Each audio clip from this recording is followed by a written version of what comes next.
It's WG bringing you SMB, and in this video you learn everything you need to know about the gear system, from which pieces are worthy to upgrade to even in which order you need to upgrade them, and also from where to source your gear. That is all that you're going to learn about in today's video. So the first question is, at which point is it worthy to start investing into gear pieces? The answer is once you get a gear piece that has a green border, so tier 4, and it starts to have a faction bonus mark. That faction bonus mark increases the stats on the pieces by an additional 30%. That is kind of like that borderline, so bordering into tier 5, and preferably if you can, you also want then tier 5 with faction, you get the deal, right? Because you get more stats.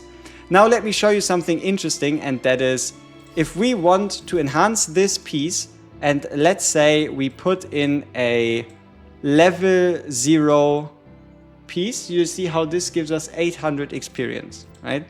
It gives us 800 experience, tier 4, level 0, and let's take this tier 4 piece and add in 100 experience into the piece right here. Then we can remove it, and now if we use this piece to upgrade the earlier one, if we can find it, which is that right here, you see how it gives 900. It is the same type of gear, but it does actually give 100 XP more. So gear retains XP through upgrades. So if you invest the gold into a gear slot and you get a better piece, you can always just take that piece and put it into the piece that you've just replaced. So now that you know this, let's talk about the order, because the order in which you upgrade pieces matters, and it's different based on the purpose of the class. So for DPS, you want to start with the helmet first. Let me show you why. The helmet has 100 attack. The ring has 60 attack. The jacket only has 40 attack. And this one at the very bottom there doesn't even have any attack at all. A DPS's job is to make sure things stay dead. If you want to invest your resources the most efficient, then you start from either tier 4 faction or tier 5 gear to first invest into a helmet for every single gear type, or specifically closer to the medium and the light type. So any DPS you're using as your main DPS, you want to upgrade their helmet first, because you get the most value out of that upgrade. Then next in line, it's going to be the ring, and if you really feel like, you can also upgrade the chest piece. What you can skip is the, let's call it the amulet, all right? Let's call it the amulet. So helmet, ring, chest piece is what you want to do on a DPS in that order. So you go helmet, ring, chest piece, and then amulet.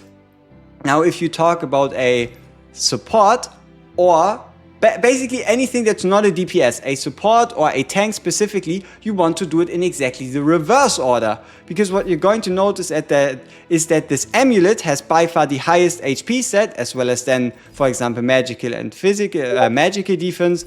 This one is then followed right here by HP with a little bit of attack. So you first want the one with HP and defense.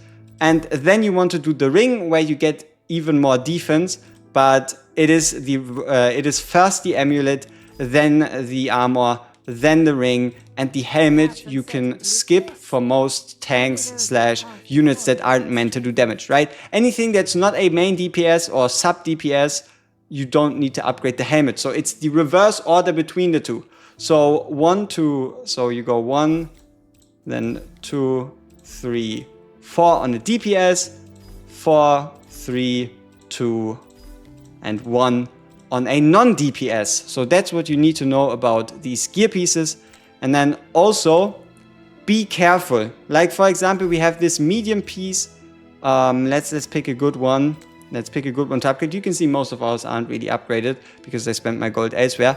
But let's say we wanted to upgrade this captain's fancy scarf, and we auto select all the materials you have. You'll notice not only is it going to take everything you have to even get a bit of the experience, it's also going to run you 100,000 gold. So be careful that you don't go overboard and end up in a situation where you're all out of soli. I always call it gold. Don't ask me why. So now that you know how gearing works and how you can make sure that your characters are the best geared as they possibly could, let's talk about briefly the gear dungeon, because in the gear dungeon, no matter which stage, the next boss over is always better. Even if you get stage 9 on the first boss, as long as you can play Armored Spirit, the very first chest is already better. The very first chest is already better, so always play the highest one. And as another tip, the closer you can play this to reset, the better it is. So daily reset, the better it is for your account, because you might be able to, for example, push from, let's say, stage 3 to stage 4, and then you're going to get a couple of additional rewards, but it is not a super crazy increase. So that's what you need to know about these. And now let me show you the biggest scam offers. Please do not fall for those. Please do not fall for those, and that is the basic shop. It depends on how far you are in campaign, but your gear is going to get progressively better that you can buy in the shop. But look at this, a tier 5 piece, which is fine and all, but we can also just get it from the gear dungeon for 3.5 million. Stay the hell away from these deals. The same is true for Atoll Devourer's dorsal fin. I mean, yes, it's a tier 6 piece for a tank, but 1,000 gems for that piece? Dude, unless you have infinite money, that is not a good thing to get.